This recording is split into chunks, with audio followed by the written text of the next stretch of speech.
So, got my backup plan here. There's a couple reasons that I needed to see it on the screen today. For one thing, that you guys could see what I'm going to talk about. For the other thing, is that I could see it. Because, as y'all well know, as I've gotten older, I had to use these things. But when I put these things on, I can see this, but I can't see y'all. Y'all all squeaky. So, we're gonna wing it here. I'm going to put this in my pocket just in case. So, back in the winter, whenever we kind of figured out that Jared was going to start using the men to speak, we were off on vacation, and God put it on my heart when my time come what I was going to get to talk about. And that was what? This is May, so that was 5 months ago now. So over the last 5 months, I was kind of waiting on him to come to me one day and ask me, and he didn't, but then he started kind of, all right, Brad, when's it going to be your turn? And I couldn't deny it. I couldn't say, well, I don't have anything, Jared, because I did. It's not me, though. It's God. So what we're going to talk about today has nothing to do with me. I did not come up with this. This is God.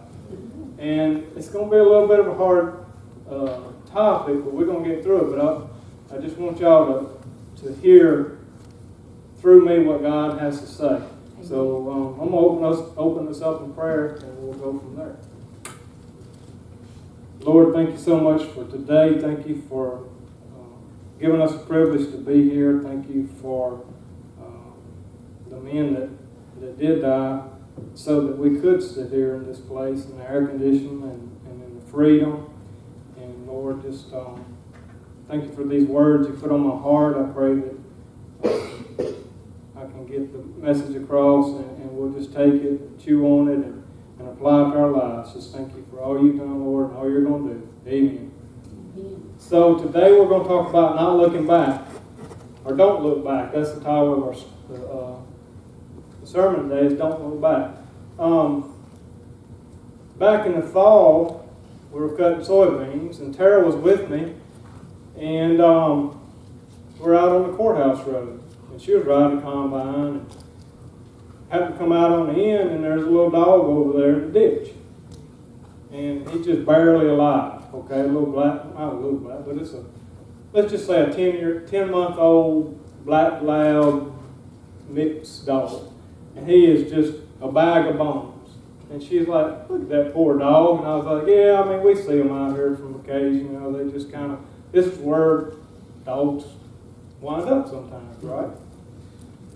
Well, so we made the day, and I had a few scraps in my lunch box, and I gave them to him. And he was happy to get them, and he ate, and he laid back down.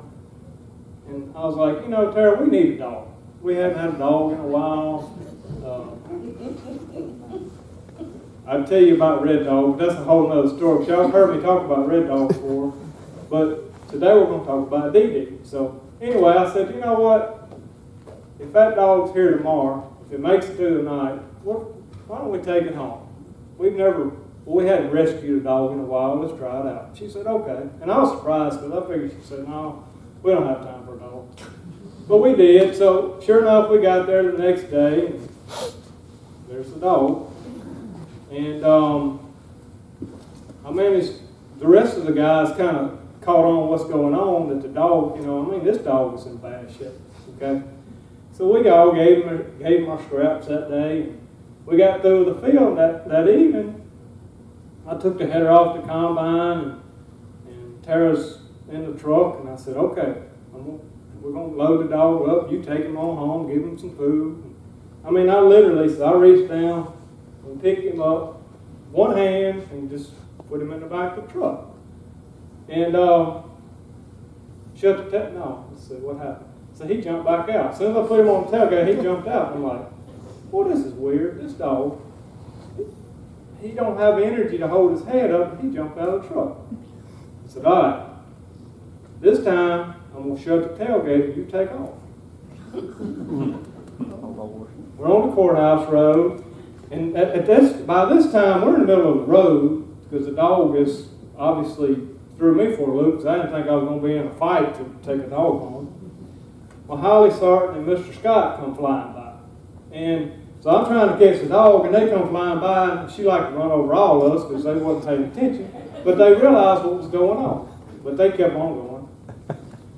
I get the dog, put him in the back, shut the tailgate, she takes off. And I'm watching down that straight road. She gets up to 45 miles an hour, and I look up, and the dog jumps out the back. I was like, oh well, the dog ain't gonna make it. She called me, she said, you see what just happened? I said, yeah. I said, leave him alone, he don't want home. We didn't think much more about it, and we loaded up and moved. I think it must have rained or something that weekend. Holly called Tara. She said, did you lose your dog? And Tara's like, well, it really ain't our dog, but yeah, we couldn't get him to come. Well, he came to our house. And whatever her little dog's name, and she happens to be a girl, they don't need to be together. Okay? And she's like, can we bring him to your house? And Tara's like, well, we're not home. She said, I don't care, I'll feed him. Well, that's not him, but he does look like that. Anyway, she got a dog up on the screen. Anyway, so we get home that Monday, and there's a dog. And in the meantime, I named him Dee Dee for a dumb dog. And so we've had him 7 months now, and he has earned his name, right? This dog, in the terrible shape that he's in the ditch, didn't want to go home, didn't want to move forward. He didn't want to get up out of the ditch. He wanted to look back. He wanted to stay where he was. Why in the world? Can y'all hear me? Mm-hmm. Why in the world would poor old Dee Dee not want to get up out of the ditch? Well, today we're going to talk about some more people that look back, that were in the ditch. Okay? Who are those people in the Bible? First one comes up is about Lot and his wife.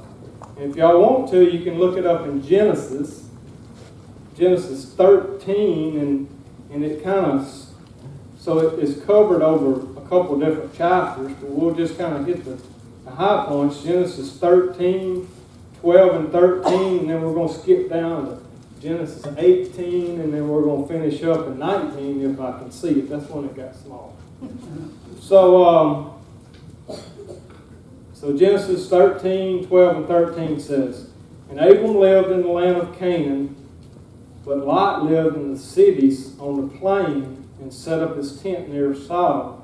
So this is when they kind of, I'll give you a little preface, they were standing on the hill one day, and they were trying to figure out who was going to go where. And Abram, being the fine fellow he was, he wanted Lot to have the best. And Sodom happened to be the best. It had the fertile land. It was a land of milk and honey, kind of, sort of. And so that's where they are. So 13 says, now the men of Sodom were evil, sinning immensely against the Lord. So remember that. They were evil. All right, so then we're going to flip down to chapter 18 and 20. So some things happened there. And then we show up here. And then the Lord said, the outcry against Sodom and Gomorrah is immense, and their sin is extremely serious. So Lot and his family, or Lot, his wife, and his daughters had set up business in Sodom, right? And they were having a good time. But the people there were terrible. They just were. I thought about reading the story today, and I got to reading. I'm like, I'm not even going to read this in the presence of little children. The things that were going on at that place at that time, and y'all go read for it yourself. But they were bad, okay? All right. So, but who saw that? The Lord, right? It says the outcry against them is immense. All right, so then we go down to 19, and this is 14 through 26, and this gets to what kind of happened with Lot's wife. It says, so Lot went out and spoke in the to his son-in-laws who were going to marry his daughters, "Get up," he said. "Get out of this place, for the Lord almost is about to destroy the city." What does it say? But his son-in-laws thought he was joking. At daybreak, the angels urged Lot on, "Get up, take your wife and your 2 daughters who are here, or you'll be swept away in the punishment of the city." So they've been issued the warning. God saw what was going on, and he sent his angels down. There was only a few people that he even chose to save, and it was Lot, his daughters, and maybe his son-in-laws. And the son-in-laws had a choice, and we're going to see what happens next. So verse 16 says, "But he hesitated because of the Lord's compassion for him." Wow. The Lord's compassion. God had compassion on this guy. He had compassion on Dee Dee in that story too, and he has compassion on us. He had compassion for him. And he said, the men grabbed his hand, his wife's hand, and the hands of his 2 daughters. And they brought him up out and left him outside the city. And as soon as the angels got outside, one of them said, "Run for your lives. Don't look back and don't stop anywhere on the plain. Run to the mountains or you'll be swept away." But Lot said to them, "No, my lords, please." Lot knew what was fixing to happen. But he also knew who he left behind, and he had friends, and he had business, he had cows, he had whatever. And he's still pleading, "Please don't do this." 19 says, "But your servant has indeed found favor with you, and you have shown me great kindness by saving my life. But I can't run to the mountains." So he's making excuses now. "I can't run to the mountains. The disaster will overtake me and I'll die. Look, this town's close enough for me to flee. It's a small place. Please just let me run to it. It's only a small place, right? Isn't it? So that I can survive." And he said to him, "All right, I'll grant your request about this matter too, and will not demolish the town that you mentioned." So he stopped at a town a little bit closer. "Hurry up, run to it, for I cannot do anything until you get there." Therefore the name of the city is Zoar. The sun had risen over the land when Lot had reached Zoar. So they've been running at night. And then out of the sky the Lord rained on Sodom and Gomorrah burning sulfur from the Lord. He demolished these cities, the entire plain, and all the inhabitants of the cities and whatever grew on the ground. So he smoked it. I can just imagine, just a crisp, just ashes and smoke. That's all that's left. And oh, by the way, I need to tell y'all something that obviously I didn't put in my text. God, through his guys, had told them whenever they leave to what? Don't look back. What's 26 say? But Lot's life looked back and became a what? Pillar of salt. Can you imagine? Trying to get out of this town. You just heard the awfulest racket and the smell, whatever. But you won't look over your shoulder because you were told not to. But Lot's wife did. Why in the world would she look back? We've already been sitting here talking about how terrible of a land this is. The people were defiled. God had told them they were immensely what? Immensely something. What was that word he used? Immense. They were sinning immensely against him. But she looked back. What I found interesting about this is, so who did we see in the story that didn't go with them? The son-in-laws. But who went? The daughters. Did they look back? They left the loves of their lives, but they didn't look back. Lot went. Lot's wife went. So she had her important guy, right? yet she looked back. Just a random thought that I had seen. What in the world, what would make her look back? What drew her attention? Oh, so the focus. Her focus changed, or maybe it wasn't right to start with. I don't know. The Bible doesn't really say. But we know that instead of looking forward, instead of getting out of the hole, the rut, whatever you want to call it, we know she looked back. So, who else looked back in the Bible? The Israelites. Numbers chapter 14. Y'all want to look over there.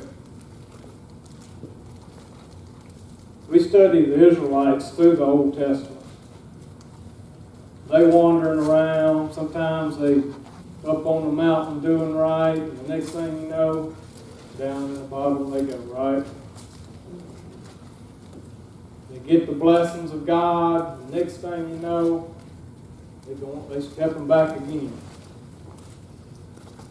Numbers 14 says, chapter 14, verse 2 through 4. And all the Israelites complained about Moses and Aaron, and the whole community told them, if only we had died in the land of Egypt, or if only we had died in this wilderness. So, they're on their way to the promised land, right? They've been told how good it is. And they already knew what they come up out of. The rut, the bondage, just being a Jewish slave. Yet they run into a little struggle. They had food 3 times a day. God provided them water.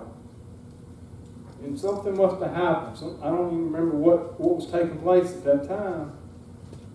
But they were belly aching to Moses and Aaron. And what did they say? If we would only have died. Wow.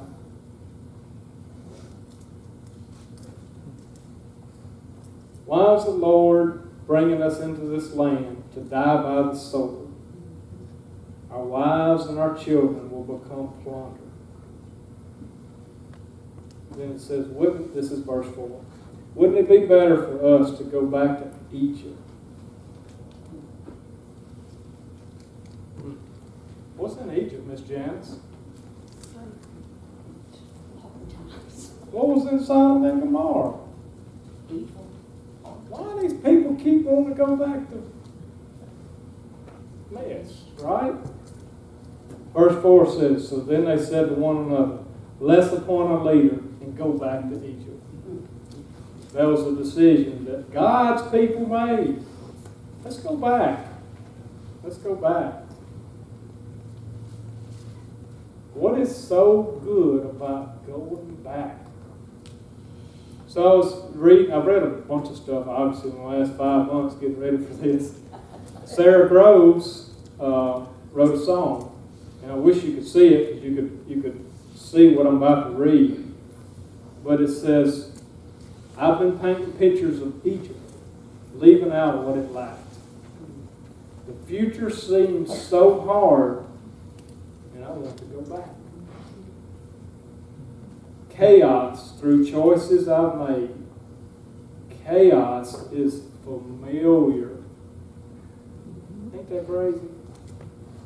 Know what to expect. Peace and joy were uncharted and frightening territory. Chaos is familiar. Peace and joy, uncharted and frightening territory. Is that crazy words? But it's in a song that she wrote. But that happens in our life, it seems. That happened in the Israelites' life. They chose the chaos and the confusion and the mess over the blessings, the land of milk and honey. They wanted to go back. Wow. The choice of bondage. It says, why would they choose to risk missing out on God's blessing and go back into bondage?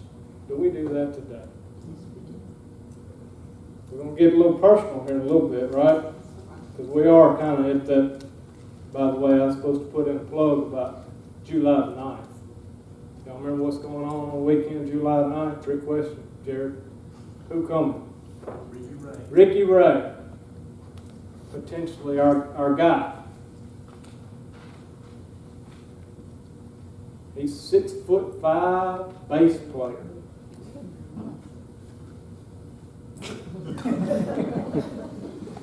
Not that we're trying to take Cliff's job. Where'd Cliff go? Did he leave me? I'm not trying to boot Cliff out, but he is a music guy as well. All right, so the Israelites would rather look back and live in the known. By the way, they've been there 400 years. So several generations had lived through this mess. Yet they're on the road. They're coming up out of the ditch. They hit a little rough spot, jumped out of the truck. They want to go back.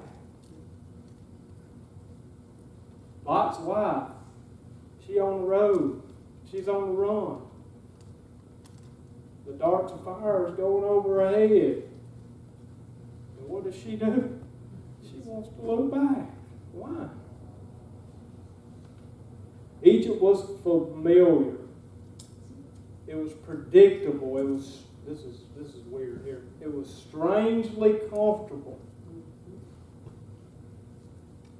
They were in basically jail. They were in bondage. They were worse than hauling hay every day. I mean, they were making bricks out of hay and mud in the heat every day for 400 years, and it was strangely comfortable, Mark. You got hay? Y'all put it up in the barn? Is that strangely comfortable? My daddy liked to kill us when we were kids. Where Cricket? You remember that? Tell us about it. Cricket, Little Frank, Todd Lee, Shane, Marshall. That was a crew, right? Like to kill us. Strangely comfortable versus the unknown of the promised land. They let the unknown scare them to death. That's it. Are we there? Do we have an unknown out there as a church? Yes. Okay? Think about that. This other lady, Brenna Simmons, she writes for the Focus on the Family.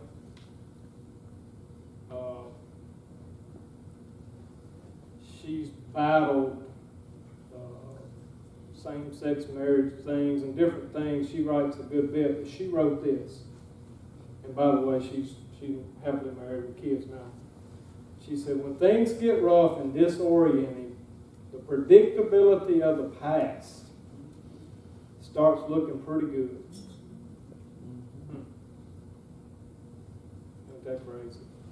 It says, returning to Egypt meant they were rejecting God's promise, His leadership, and His freedom. I mean, we already know that God, He had been telling them for years about this promised land, where they were headed. He kind of cleaned out some of the old generation. The only people that got to go, as we well know now, was the new guys. And Caleb and Josh. That's it. Returning to Egypt. Nope, wrong page. Yep. Returning to Egypt meant they were rejecting His promise, His leadership, and His freedom. What choices is our nation making today? And what choices is our church making today? Are we going to go back to Egypt? Or are we going to go to the unknown? In this community, right? In this church, in these four walls, and in this community. I think that's what God's trying to tell us. The unknown's coming. We're going to arm it up, or we're going to We're going to look back. There's another guy in all these stories too. I haven't talked about it yet. He's the bad guy, right? The devil. The devil is the author of all this chaos, this confusion, this doubt. He's the one sitting there saying, hey, remember back then? At least y'all got 3 squares. Now what you got? That's the devil, Mr. James. When times get hard and we want to quit, you think God's telling us that? When times get hard in the church, who's putting that in our minds, right? Somebody wrote, the devil's most powerful tool is a defeated Christian beat down by the bondage of sin, whether it's forgiven or not.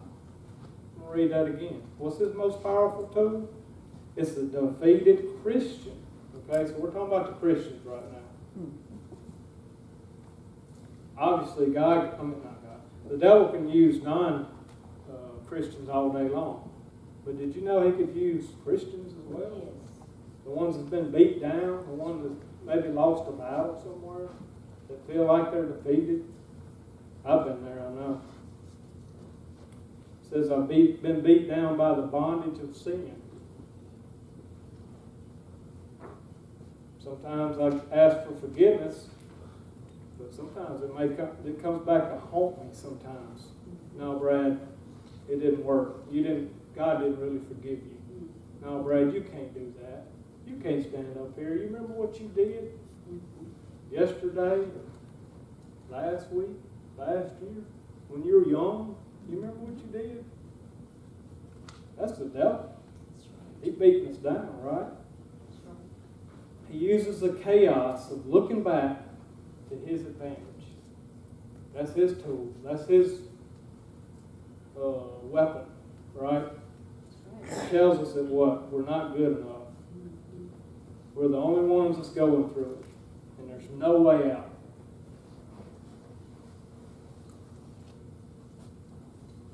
Wow. The devil, he's powerful. But you're not alone, even though he wants us to think that. So we were at the retreat, and Jamie may or may not like what I'm about to say, because I don't think we can tell a lot. Is that still a thing? A little bit. I just tell a little bit. So we're there, and I'm one of those guys that I didn't want to go, right? Y'all heard that out of a bunch of people. Well, I didn't want to go. I didn't know where we were going. Tara dropped us off out here. 100 and something people. We get on a bus. Had to give her my phone. And luckily I got to sit by some people I knew. So we get over there, maybe the first, second night, and the guys start talking about, you're not alone. The things that you're struggling with, it ain't just you. They they handed out a piece of paper, seems like it was, had 42 sins on it that men deal with. 42. And it had a bunch of boxes that you could check, whether you're currently struggling with it, you used to struggle, or you never have. And not to get into any details, but they were pretty rough sins. And we're all supposedly Christians in that room. It's 100 and some odd of us, pastors and deacons and just all kinds. And these are pretty rough sins. 90% of the people checked, or 90% of the sins were checked by all of us, saying we had either had struggled with it or were struggling with it. Now the point is, I'm not the only one that had been doing it. 90% of those 100 and something people were dealing with, or had dealt with it before too. The point is, the devil's a liar. He's telling you, Kevin, you the only one been dealing with that broke arm. Nobody else in here's had a broke arm, right? He told you that. He told you weren't going to make it. He told you maybe going to lose your job or whatever. the devil comes up with all kinds of mess. Amen. Farming world's not an exemption to struggles. And we have a little group that I got friends, and we all talk sometimes. And what keeps me going is I'll call one day when I think I'm having a bad day, and I'll tell them my story, and they'll say, "Oh, that ain't nothing." Then they'll go tell them, "My tire fell off," or "My truck run in the ditch," or "My planter fell off the tractor going down the road." Which that happened to me the other day. And we had to shut the highway down. Anyway, it's better to know that we're not in this alone, That's right. Miss Janice. That's right. We're here for you. We're in this room with like interests, common interests, to hold each other up. Amen. Okay? The devil's lying to us. Looking back's not always bad, and I'm going to be finishing up. We've been talking about looking back and how it's, a tool of the devil sometimes. It's a bad thing, right? Who all did it? The Israelites did it. Lot's wife did it. We do it. When I was a little boy, I used to, again, my mom and dad like to kill us. But I'd go over to Nanny and Granddad's house, and they had a garden too. This was before chemicals. And I wasn't big enough to run the tiller, so we'd be hoeing, and Granddad would be hoeing. And it seemed like we'd be hoeing from here to the bridge. I know it wasn't, but we'd be hoeing, and I looked, and I'm like, how much further we got to go? And he's like, well, look how far you've been. That's when looking back's not bad. That's right. Realize how far we've got. We've made it this far without a pastor. And as far as I'm concerned, we're stronger now than maybe we were a while ago. I know we're coming together, okay? Amen. And that's what I want y'all to realize, that we pushed the devil back. Amen. And we're getting better. I'm pretty optimistic about July the 9th. I don't know why. Maybe I'm just an optimistic person, but I think He's positioning us. He's getting us where He wants us to be so that we can go to the community. This guy that's coming, we asked him, because he's from Tennessee, right? That's pretty good ways from here. Why are you wanting to come here, Brother Rick? He said, I'm looking for a group of sold out people for Christ, for their community. I want to go be a part of that. That was his sole answer. Sold out group of people. That's what he's come to look for in us. We could have went and listened to him preach. He's like, y'all want to come? I said, no. Because you can go listen to him on YouTube. He's like, no, we know you can preach, but we want you to see us, and we want to see you. That way you'll know what you're getting into, right? I hope he gets to see that sold out group of people. I think this core right here is sold out. We're ready to roll up our sleeves and go to work. Right? So, Rick Warren says, you're not where you want to be, but neither are you where you used to be. That's right. In conclusion, our church is coming out of Egypt. I feel like we're on past it now. It's time to press forward, to accept the challenges ahead, and to embrace our new leader. Dee Dee is live and well, and I have some pictures. And he really does, if y'all want to look at that screen. He's similar to that, except he's mixed up with one of them dogs has got like a schnauzer. And he's got a little white patch right here. And he's got huge feet, and he loves to, what did Anna Claire say? He got the zoomies. Now he's starting to calm down, but the first few months we really was ready to send him back to Egypt. But had he gone, he wanted to go back. In his heart of hearts, he wanted to stay in that ditch. But look what he'd have missed out on. That's Are we in that ditch? Where are we in our life? Where's this church at? And I know we don't want to miss out on what God's got for us. So right. that's the way I'm going to leave it. And we're going to have some guys come up and have a song. And y'all want to come up and pray or whatever. But I challenge you to look where you are in your life personally, as a church member, a community member. Embrace the challenge that's ahead. Amen.